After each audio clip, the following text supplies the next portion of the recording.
Football নয়, এবার চুল দিয়েই কোটি কোটি টাকা কামিয়ে নিচ্ছেন নরওয়ের তারকা ফুটবলার আর্লিং হালান্ড। ভাবুন তো, একজন ফুটবলারের চুলই যদি কোটি কোটি টাকা আয় করে, তাহলে শুনতে নিশ্চয়ই অবিশ্বাস্য মনে হবে আপনাদের কাছে, তাই না? তবে অবিশ্বাস্য মনে হলেও এটাই সত্য।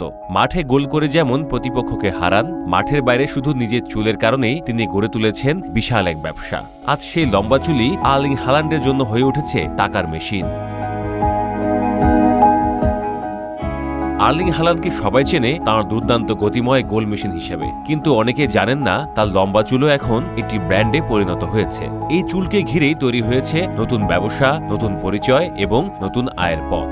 হালান্ডের অতীত ঘেটে জানা যায়, ছোটবেলা থেকেই হালান্ড চুল বাঁধার জন্য একটি নির্দিষ্ট প্রতিষ্ঠানের হেয়ার টাই ব্যবহার করতেন। পরে সেই প্রতিষ্ঠানের প্রতি নিজের আস্থা থেকেই তিনি সেখানে বিনিয়োগ করেন এবং শেয়ার হোল্ডার হন।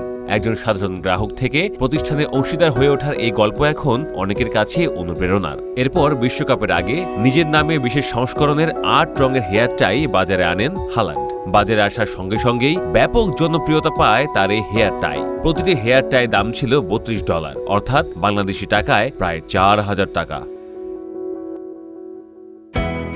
হেয়ার টায়ের এই জনপ্রিয়তার পর আরো বড় সুযোগ অপেক্ষা করছিল তাঁর সামনে। জনপ্রিয় শ্যাম্পুর প্রতিষ্ঠান ক্লিয়ারম্যান তাকে ব্র্যান্ড অ্যাম্বাসেডর হিসেবে বেছে নেয়। মাঠে পারফরমেন্সের পাশাপাশি তাঁর চুলের পরিচিতিও হয়ে ওঠে বিজ্ঞাপনের বড় আকর্ষণ। একসময় সামাজিক যোগাযোগ মাধ্যমে অনেকেই হালান্ডের চুল নিয়ে মজার ভিডিও বানাতেন। তাঁর চুলের ঝুঁটি নিয়ে নানান ধরনের হাস্যরসও চলত। কিন্তু সময় বদলে গেছে। যে চুল একসময় ছিল মজার বিষয়, সেটি এখন কোটি টাকার ব্যবসার প্রতীক। তাই আজ অনেকের চোখে হালান্ডের এই বিখ্যাত চুল আর শুধু চুল নয়, এটি যেন সত্যিকারের টাকার মেশিন।